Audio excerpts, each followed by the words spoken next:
ভূপতিনগর নিয়ে তোলপাড়ের মধ্যে এবার এনআইএ বিরুদ্ধে বিস্ফোরক তৃণমূল। গতকালই সাংবাদিক বৈঠক করে কুণাল ঘোষ দাবি করেন যে 26শে মার্চ সন্ধ্যে 6:30 নাগাদ এনআইএর এসপি ধনরাম সিং এর নিউ টাউনের বাড়িতে যান বিজেপি নেতা জিতেন্দ্র তিওয়ারি এবং সেখানে কাকে কাকে গ্রেফতার করতে হবে সেই তালিকা তুলে দেওয়া হয় বিজেপির তরফ থেকে এবং তারপরই এনআইএর এই একের পর এক গ্রেফতারি এবং ভূপতিনগর বিস্ফোরণ কাণ্ড নিয়ে তাদের সক্রিয়তা এবং সাদা প্যাকেটে মুড়ে টাকার লেনদেন হয়েছে এমনটাই বিস্ফোরক দাবি করেন কুণাল ঘোষ।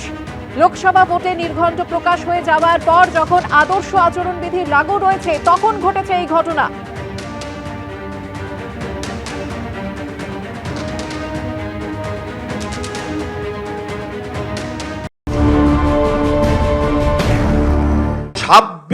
মার্চ 2024 এনআইএর সুপার এসপি ধনরাম সিং এর কলকাতার বাড়িতে যান বিজেপির নেতৃত্ব। তারা দেখিয়ে দেন, লিস্ট তুলে দেন কোন কোন এলাকায় কাদের গ্রেফতার করতে হবে। সেই অনুযায়ী এনআইএ ঠিক করে যে তল্লাশি করে সেই জায়গায় আতঙ্ক ছড়িয়ে তৃণমূলের বুথকর্মী নেতাদের আনবে। ইলেকশন ঘোষণার পর বিজেপির নেতা জিতেন তিওয়ারি এনআইএর এসপি ধনরাম সিং এর বাড়িতে গেছেন। কটার সময় গেছেন? অফিসে যাননি, বাড়িতে গেছেন। তিনি গেছেন সন্ধে 6:30।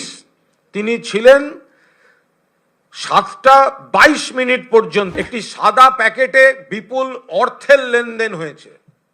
আমরা তদন্ত চাইছি। আমরা পরিষ্কার বলছি, পুলিশকে এর এফআইআর করতে হবে ডিআর সিং এর বিরুদ্ধে। ইলেকশন কমিশন 24 ঘন্টার মধ্যে 3 জন ডিজি হয়ে যায়। অবিলম্বে এনআরসি কে বাংলা থেকে দূর করে দিতে হবে। আমাদের দেশে যে আইন, সে আইন মোতাবেক সেই এলিগেশন প্রমাণ করার দায়িত্ব যারা এলিগেশন আনছে তাদের। তারা এলিগেশন প্রমাণ করুক। তো এনআইএ অ্যাকশন নিচ্ছে, এবার সেটাকে দেখাতে হবে যে এটা পলিটিক্যাল অ্যাকশন। নিজের স্কিন বাঁচাতে হবে, নিজের পিঠ বাঁচাতে হবে, সেই জন্য এই ধরনের এলিগেশন আনছে ওরা। খাম বলতে তারা পয়সাই বোঝে, কি করবেন? তো এটা তাদের দোষ। তৃণমূল কংগ্রেস যে কোনো খাম, যে কোনো কাগজ দেখলে পয়সাই ভাবে। তো জানি না তারা কোন খামের কথা বলছে, সেটা তারাই বলতে পারে। বিজেপির কাছ থেকে টাকা নিয়ে তৃণমূল নেতাদের একের পর এক গ্রেফতারির অভিযোগ উঠেছে এনআইএর বিরুদ্ধে। এই অভিযোগ গতকাল কুণাল ঘোষ করেছেন সাংবাদিক বৈঠক করে এবং শুধু তাই নয়, পুলিশের কাছে অভিযোগ দায়ের করে তদন্ত শুরু করার দাবি করেছে তৃণমূল কংগ্রেস।